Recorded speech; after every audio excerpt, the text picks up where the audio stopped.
Queridinha, chega mais, que hoje eu vou te mostrar 3 rolês da hora pra tu fazer sozinha em São Paulo. Bora!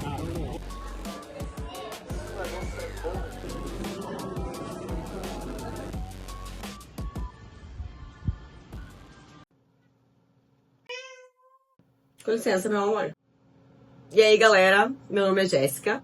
E esse canal aqui vai ser pra falar sobre viagens e rolês que eu faço. Talvez um pouco de história, quem sabe leves surtos. Enfim, na verdade vai ser pra falar sobre o que eu quiser falar. E agora é viagens.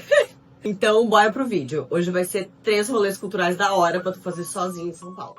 Primeiro, então, que eu gostaria de compartilhar com vocês, que eu estive lá esses dias atrás. Ele é o Museu da Língua Portuguesa. Ele está localizado ao lado do Parque da Luz, então tem fácil acesso de toda a cidade, né? Só tu entrar no metrô e descer na Estação da Luz, que é logo ao lado. Fica aberto de terça a domingo, das 9 às 4h30, ou seja, na verdade só fecha na segunda-feira, né? E o acesso no domingo é gratuito. Então, no primeiro piso, a gente tem essas telas com pessoas de diversas regiões do Brasil, onde tu pode ouvir o dialeto falado por locais e tal. Essa moça militando por algo, tava falando algo bem lacrante. Acho que é a parte mais sensorial do museu. Onde é possível ouvir sonoridade de algumas línguas. Aqui também tem a timeline do processo de evolução da linguagem.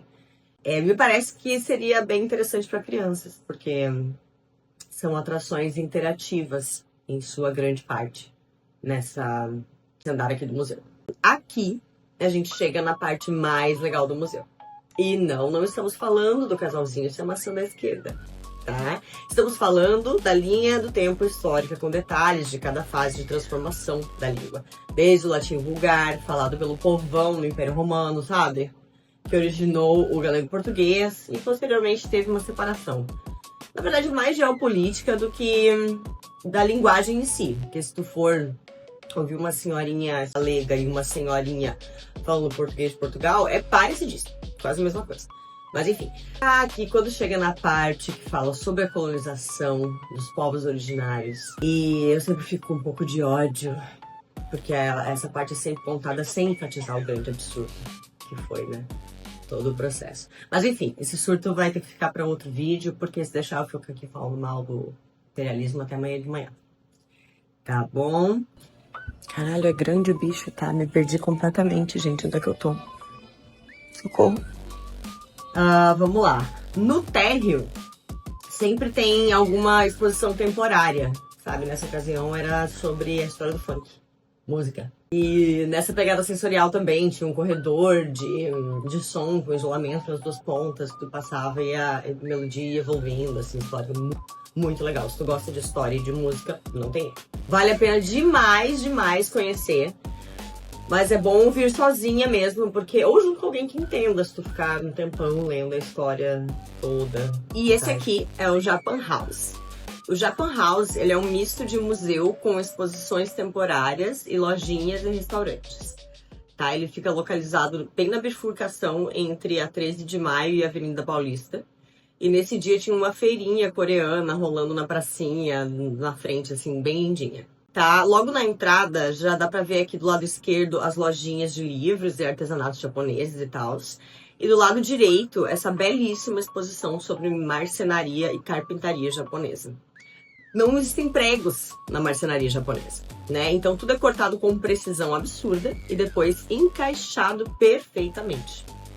Tá? É muito impressionante de ver de perto. E como não tem pregos para fixar, e toda a estabilidade da estrutura depende do encaixe, né? As ferramentas de corte e marcação são as mais importantes. E depois, subindo para o primeiro andar, tava rolando essa exposição sobre o sistema de abastecimento de água potável no Japão. Depois da Segunda Guerra Mundial, o Japão teve a rede de abastecimento de água, que era de 30% na época, severamente danificada, o que causou uma crise fodida de doenças, enfim. Mas aí qual que foi o pulo do gato deles? Eles trataram de formar diversos engenheiros novos, já ensinando esse sistema, como é que ele funcionava e capacitando os caras. Muito interessante a história. No final eu fiquei pirando nesse revestimento dessa parede, gente. Observando assim, parece uma tela normal, né? Eu acho que é uma tela normal de metal, daquelas que tu usa pra cercar a horta no interior, os bichos não cometem alface, sabe? Só que daí ele é revestido com um tipo de fibra, parece um papel, e daí uma cola, um agregador. E olha que lindo que fica o efeito, menina. Eu achei sensacional. Enfim, o museu também fica aberto esse de terça a domingo.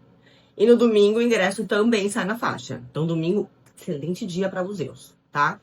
E esse aqui eu deixei pro final, porque ele é meu queridinho, tá? É o Museu da Magia e da Bruxaria. Ele fica escondidinho no meio da Vila Mariana, numa região bem gostosinha. O museu ele é bem pequenininho, mas ele tem uma seleção de itens muito legais. E o pessoal que trabalha por ali é muito, muito gente boa. Aqui, ó, subindo a escada, a parede é revestida por umas fotos das bruxas e bruxos mais notáveis, né, ao longo da história. Então tem foto do Aleister Crowley, que é um muito famoso, né, inspirou aquela música do Ozzy, sabe, Mr. Crowley? Enfim. E tem a foto da musa eterna, minha diva, Laurie Cabot. Olha, essa Queen, ela me lembra muito a Cher. Vocês não acham, gente? Eu vou botar uma foto uma do lado da outra que elas são iguais, iguais. Aqui também temos uma linha do tempo da história da magia. Desde o povo das cavernas, representando rituais nas paredes das cavernas. Enfim, faz um bom tempo, né, que o ser humano tenta se conectar com forças maiores, não é mesmo? Nessa outra sala aqui tem uma coleção de itens babadeira, de representações de figuras sagradas da magia, itens ritualísticos belíssimos.